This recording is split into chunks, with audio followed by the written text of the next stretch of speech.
सत्संगत जी प्रेम से कहना, सत्संगत तो इसलिए ये हार्मनी, ये एकत्व, ये वननेस, ये एकता, ये एकत्व, ये सद्भावना, ये वास्तविकता में एक ऐसा ख्वाब जिसको हमने हकीकत करना है और हकीकत हो भी रहा है।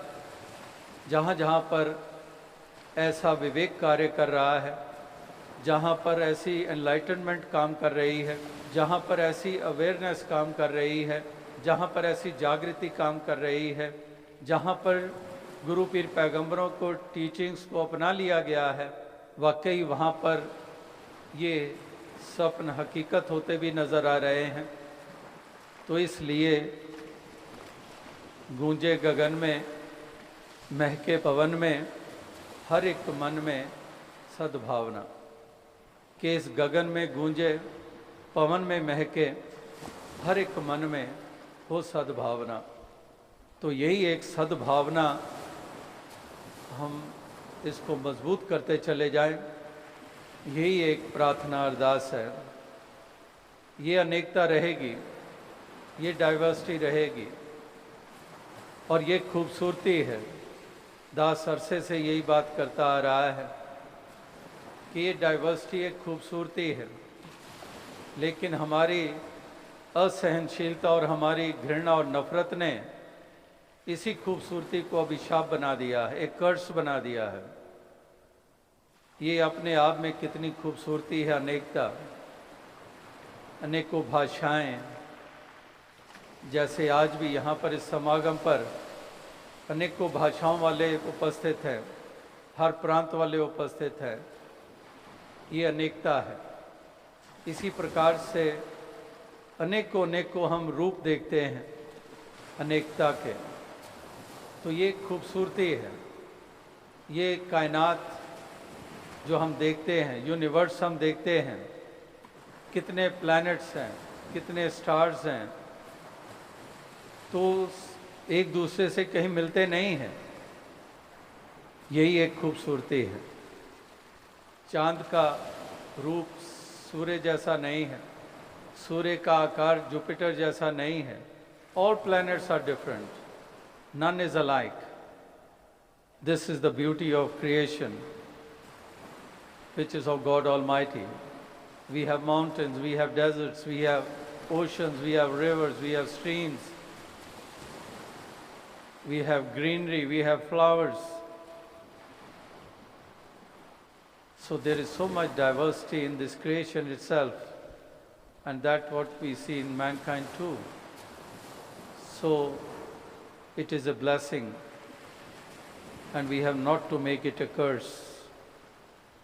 तो इस अनेकता को हमने इस कदर इसको उस दृष्टि से देखना है कि वाकई ये ब्लेसिंग है। यूनिफॉर्मिटी की ज़रूरत नहीं है और ना ही हो सकती है। जो अक्सर हथियारों और तलवारों और हिंसा का, जुल्म और सितम का सहारा लेकर यूनिफॉर्मिटी लाने की कोशिशें होती रही हैं, लेकिन यूनिफॉर्मिटी की नहीं, यूनिटी की ज़रूरत है। अक्सर इंसान की प्रवृत्तियां संसार और सांसारिक सिलसिलों के ऊपर आधारित होती हैं, इसलिए आत्मा के कल्याण की किसी को होश ही नहीं होती है। उस तरफ बढ़ता ही नहीं है, उस तरफ सोचता ही नहीं है, उस तरफ जतन ही नहीं है। और संसारिक प्राप्तियां, पदार्थ, जायदादें और उपलब्धियां, इसकी तरफ कितना चेतन होता है। सुबह भी सोचता है उसके बारे में, शाम को भी, दोपहर को भी, रात को भी, सोए सोए भी ख्याल वो संसार की चीजों के, पदार्थों के। तो इस प्रकार से आत्मा की तरफ गौर नहीं करता है और ये इस सच से जानता नहीं कि शरीरों का भी मोल इसी आत्मा के कारण है।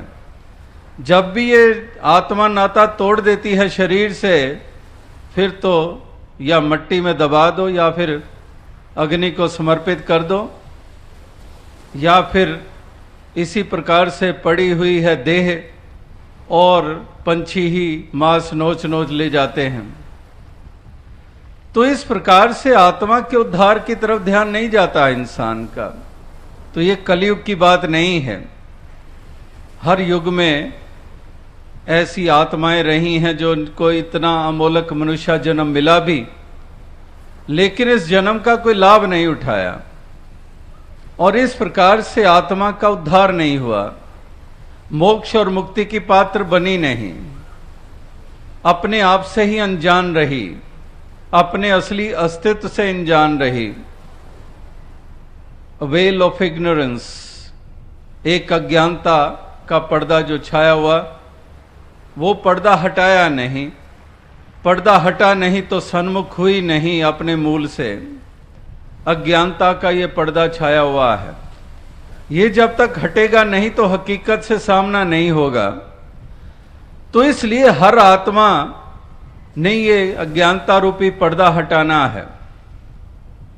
और इसलिए आज भी महापुरुष संत जन ये पैगाम दे रहे हैं, ये इंसानों का ध्यान इस और अग्रसर कर रहे हैं, ताकि इंसान आज के दौर में भी ये सोचें विचारें कि इससे पहले देरी हो जाए, इतनी देरी हो जाए कि ये प्राप्ति भी संभव ना हो, तो तुम ये परम कार्य कर लो, ये परमात्मा से नाता जोड़ लो, ये ईश्वर निराकार जिसके नगमे तो गाते हैं, इसका बोध भी हासिल कर लें। तो अब साथ संगत कहने का भाव यही है कि अनेकों रूप मैनिफेस्टेशंस जिसको हम कहते हैं, एक की ही मैनिफेस्टेशंस, तो मैनिफेस्टेशंस इतनी हैं, इसलिए भ्रम में इंसान आ जाते हैं और उन्हीं भ्रमों में रहते हैं। लेकिन जो एक को जान जाते हैं तो जान जाते हैं कि पानी है या फिर वही बर्फ का रूप बन गया है। कहने को हम उसको बर्फ कह रहे हैं, लेकिन उस जल ने, उस पानी ने मैनिफेस्ट किया अपने आप को, एक बर्फ का रूप ले लिया, लेकिन मूल रूप में वो जल ही, पानी ही। इसी प्रकार से देखने को घड़े और मटके देखे और सुराही देखी, लेकिन सुराही देखने और मटके देखने से पहले नजर ने मिट्टी को देख लिया कि मिट्टी तो वही है। रूप चाहे कोई भी है, जेवर, कंगन या हार या पैजेब देख ली, लेकिन वो देखा जरूर, नजर में पहले वही आया, क्योंकि स्थूल पहले नजर में आया एकदम, लेकिन एकदम उसी वक्त ज्ञान की दृष्टि ने उसको सोना करके देखना आरंभ कर दिया। अब वो चाहे बेशक अलग अलग रूप है, बनावट है, लेकिन दृष्टि जो है ज्ञान वाली वो ज्यादा प्रभावशील हो गई है। तो इस प्रकार से माटी एक अनेक भांत कर साजी साजन हारे, कि मिट्टी तो एक है लेकिन अनेकों रूपों में मालिक ने इसकी सृजना की हुई है। तो इसलिए महापुरुष संत जन, भक्त जन यही संदेश, यही पैगाम ये युगों युगों से हर मानव और इंसान को ये दिए चले जा रहे हैं कि इंसान अगर ये दृष्टि को प्राप्त कर ले, जो अनेकता में एक करके इस एक को देखे और तभी अनेकता के होते हुए एकता के भाव से युक्त हो जाए, और फिर यही एकता जब मानव भाईचारे का रूप बन जाए तो धरती स्वर्ग बन जाए, धरती जन्नत बन जाए। लेकिन जो संसार की अवस्था हम देख रहे हैं, एक ऐसी बिखरी हुई अवस्था है, टूटी हुई अवस्था है, एक दुराव है, दूरियां हैं, बटे हुए हैं, बिखरे हुए हैं। वो धागा बीच में है नहीं जो पिरो दे इस सारे बिखरे हुए टुकड़ों को। इस प्रकार से ऐसे बिखरे हुए इंसान और महापुरुषों के जतन कि ये जुड़ जाए, ये एक हो जाए, ये सब अपनी पहचानों को तज दें, ये तज दें अपनी सारी वो पहचानें। भगवान कृष्ण ने भी कहा कि सर्वधर्मान परित्यज्य, कि इस प्रकार से वो धारणाएं, वो हमारी जो नजरिए हैं, जो हमारी ऐसी मान्यताएं हैं, उनको तज दें। तजो सब परम भजो पार ब्रह्म, तो जिसको हम दूसरे शब्दों में कहते हैं कि शेड योर इग्नोरेंस, इस अज्ञानता को तजो। ये भ्रम इसी अज्ञानता के कारण है। इस अज्ञानता को तजो, भ्रमों से छुटकारा मिल जाएगा। और भ्रम से छुटकारा मिला तो वही एक ही बाकी रह गया। अनेकता के होते हुए भी एक ही था, लेकिन अज्ञानता ने केवल अनेकता दिखाई, एक नहीं दिखाया। लेकिन ज्ञान ने अनेकता के बीच में इस एक को दिखाया। और फिर ये एक जहन दिलो दिमाग में रहा, उठते बैठते, व्यवहार करते हुए, चलते फिरते, तो फिर सारी ही संकीर्णताएं जाती रही, सारी दीवारें गिर गई। और इस प्रकार से अपनत्व का भाव ये मजबूत हो गया। और इस प्रकार से एक ब्रदरहुड या भाईचारा जिसको हम कहते हैं, वो स्थापित हो गया। तो ऐसे समागमों के आयोजन, उसके पीछे यही भाव होता है कि हम उस दृष्टि से देखें, जो संतों महात्माओं वाली दृष्टि, जो गुरु पीर पैगंबरों वाली दृष्टि, जिसको समदृष्टि कहा जाता है, कि उस दृष्टि से सभी युक्त हो जाएं। वो जो हमारी देखनी बन जाए ऐसी, वो भावनाएं हमारी ऐसी बन जाएं, जो भाव दृष्टि हमारी बनी हुई है। ये दृष्टि है दूसरे को नीचा करके देखने वाली, दूसरे को बेगाना करके देखने वाली, दूसरे को तुच्छ करके देखने वाली।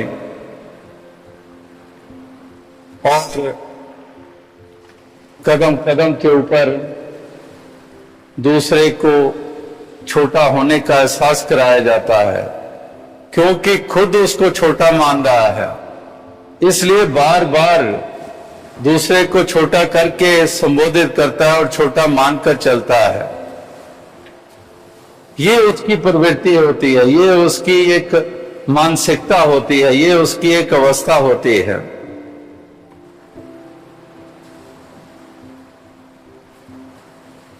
तो ऐसी एक अवस्था और नजर से युक्त होकर संसार में लोग पहले भी विचरण करते आए हैं, और इस दौर में भी हम यही अज्ञानता का फैलाव देख ही रहे हैं कि इंसान किस तरह से जी रहा है इस दुनिया की, इस संसार की यात्रा को।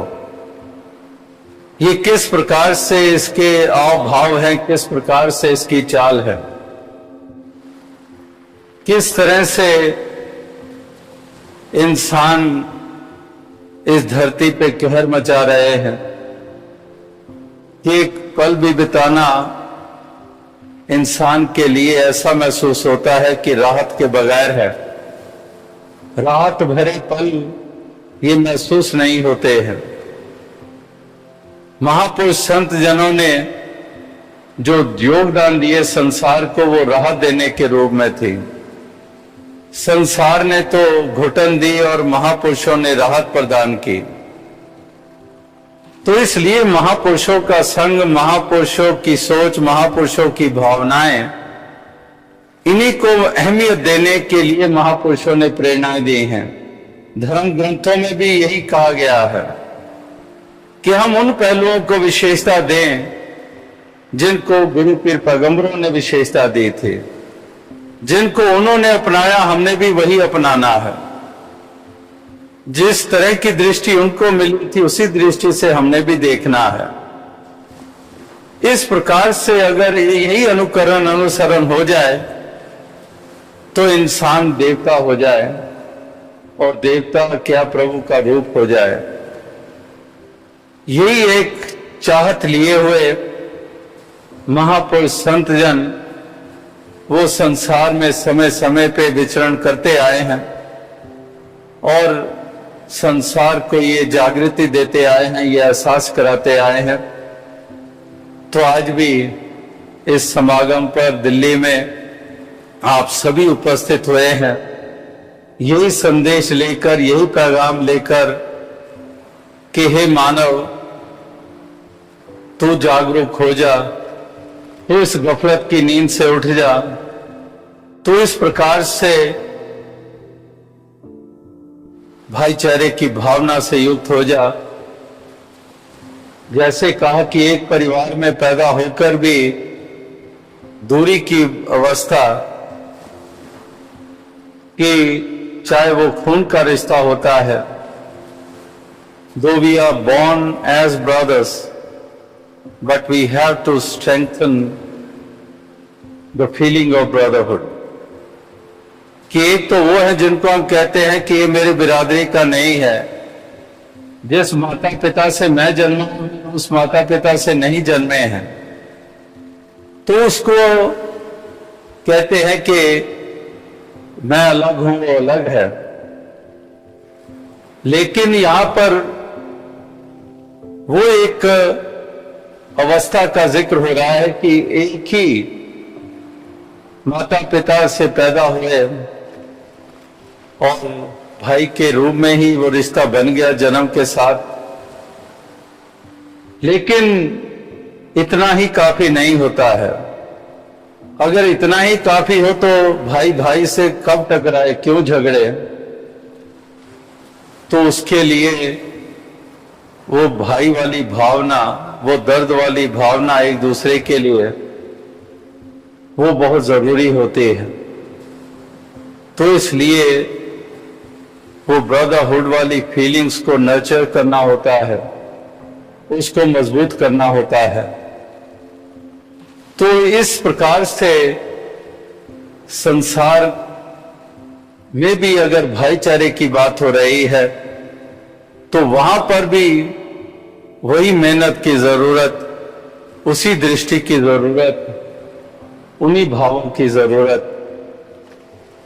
तो यही एक पैगाम लिए हुए आप सभी यहां पर उपस्थित हुए हैं और जगह जगह से चलकर आए हैं, स्थान स्थान से चलकर आए हैं और स्थान स्थान के ऊपर आप इसी सत्य का आधार लेकर इस जीवन के सफर को तय कर रहे हैं और लोगों तक भी, संसार तक भी यही पैगाम आप देते चले जा रहे हैं, क्योंकि जानते हैं कि इसी में ही सबका भला है, इसी में ही सबकी भलाई है, ये आप जानते हैं।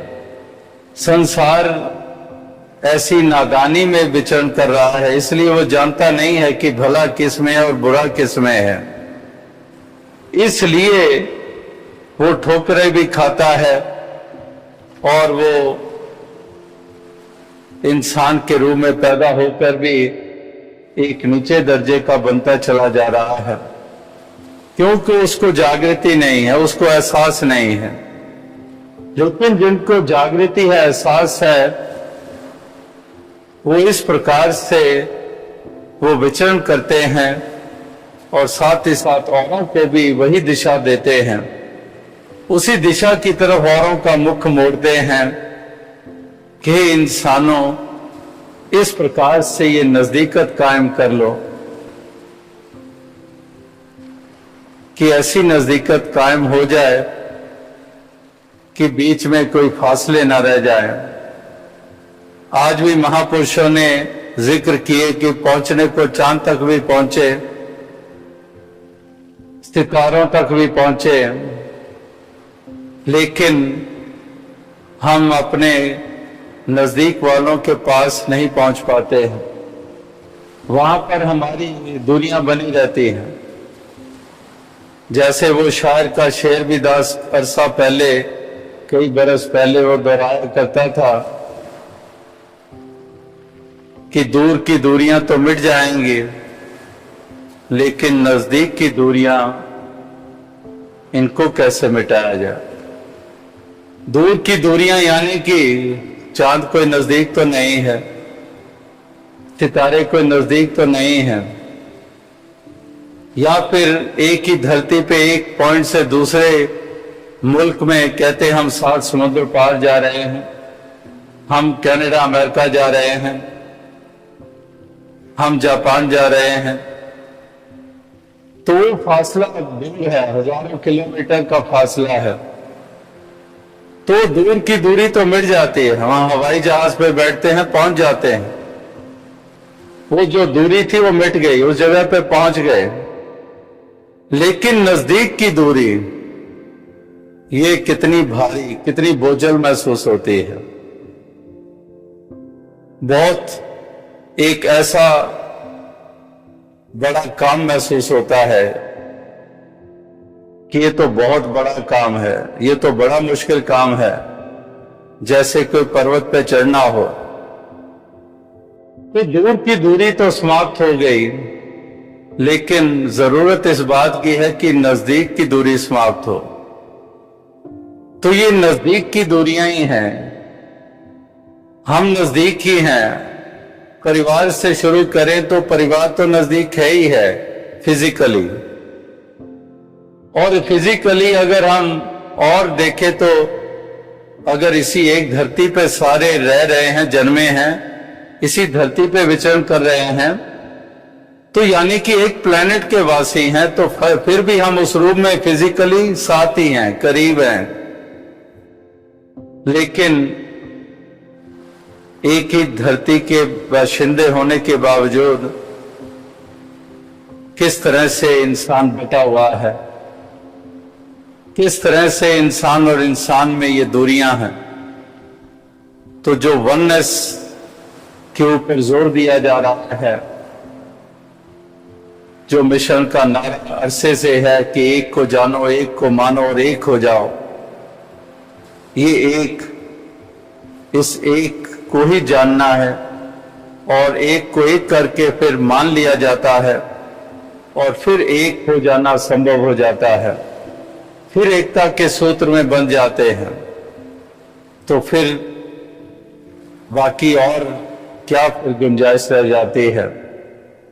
तो सब कुछ दारोमदार इस वननेस के ऊपर टिका हुआ है, इस एक के ऊपर टिका हुआ है, एकता इसके ऊपर टिका हुआ है। तो दास और अधिक शब्दों का सहारा लिए बगैर इन्हीं शब्दों से आपसे इजाजत चाहेगा।